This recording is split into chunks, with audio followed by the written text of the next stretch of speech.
Bapak, Ibu, Saudara-saudari, adik-adik, para sahabat Yesus di Paroki Santo Yosef Medari dan di Stasi Santo Thomas Sayegan, dan juga para sahabat Yesus dimanapun Anda berada, marilah kembali kita belajar ilmu sejati pada hari Senin tanggal 1 Maret tahun 2021, hari biasa pekan kedua Prapaskah. Kita mengawali belajar ilmu sejati kita dengan berdoa dalam nama Bapa, Putra, dan Roh Kudus. Amin. Ya Allah, Engkau mengendaki kami melakukan mati raga lahir untuk menyembuhkan batin kami. Bantulah kami melepaskan diri dari segala dosa agar sanggup menunaikan tugas kebaktian kepadamu dengan pengantaraan Yesus Kristus Putramu Tuhan kami yang hidup dan berkuasa bersama Engkau dalam persatuan Roh Kudus kini dan sepanjang segala masa. Amin. Para sahabat Yesus yang terkasih, belajar ilmu sejati pada hari Senin tanggal 1 Maret tahun 2021 kita akan belajar dari Injil Yesus Kristus menurut Lukas bab 6 ayat 36 sampai dengan 38. Yesus berkata kepada murid-muridnya, "Hendaknya kamu murah hati sebagaimana Bapamu adalah murah hati. Janganlah kamu menghakimi, maka kamu pun tidak akan dihakimi. Dan janganlah kamu menghukum, maka kamu pun tidak akan dihukum. Ampunilah dan kamu akan diampuni. Berilah dan kamu akan diberi. Suatu takaran yang baik dan dipadatkan, yang dikoncang dan yang tumpah keluar akan dicurahkan ke dalam ribaan,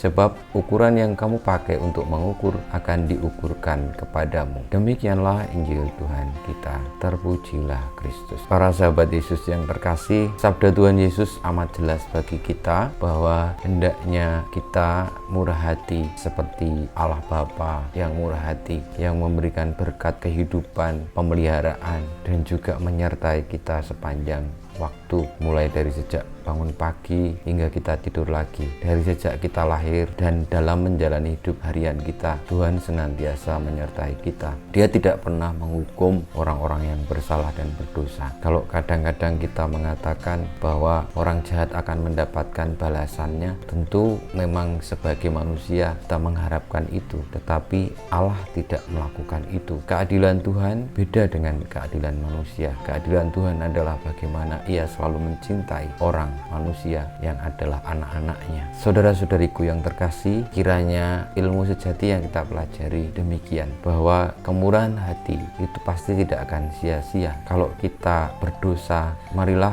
karena kemurahan hati Allah kita mohon ampun dan bertobat. Sementara kalau ada orang yang bersalah dengan kita, janganlah kita marah lalu membenci atau menyimpan dendam dengan orang itu, tetapi sebagaimana Allah yang murah hati dan mengampuni, baiklah kita mengampuni. Karena sebenarnya mengampuni itu pertama-tama bukan untuk orang yang diampuni, tetapi orang yang mengampuni. Karena kalau kita tidak mengampuni, justru yang rugi adalah diri kita sendiri. Ibaratnya menyimpan penyakit yang tentu justru akan menggerogoti kita sendiri. Meski tidak mudah untuk memiliki hati yang penuh pengampun, karena dalam kacamata manusia tentu kalau salah harus dihukum, atau kalau menyakiti kita boleh membalas untuk melawan ataupun menyakiti balik. Namun Tuhan keadilannya tidak seperti itu. Kalau ada orang yang menyakiti kita, baiklah kita mengampuni. Kalau ada orang yang mengkhianati kita, baiklah kita selalu setia. Dan itu artinya kita memiliki hati yang penuh kemurahan seperti Allah sendiri. Saudara-saudariku, marilah pada masa Prapaskah ini kita memiliki hati seperti Kristus yang penuh murah hati dan penuh kasih. Kita mohon berkat Tuhan. Kemuliaan kepada Bapa dan Putra dan Roh Kudus seperti pada permulaan sekarang, selalu, dan banyak segala abad. Amin. Ya Yesus, jadikanlah hati kami seperti hati-Mu. Tuhan bersama-Mu dan bersama Roh-Mu. Kita semua hidup kita, perjuangan kita untuk memiliki hati yang penuh kasih sebagaimana Allah. Senantiasa dibimbing, dilindungi, diberkati Allah yang Maha Kuasa, Bapa dan Putra dan Roh Kudus. Amin.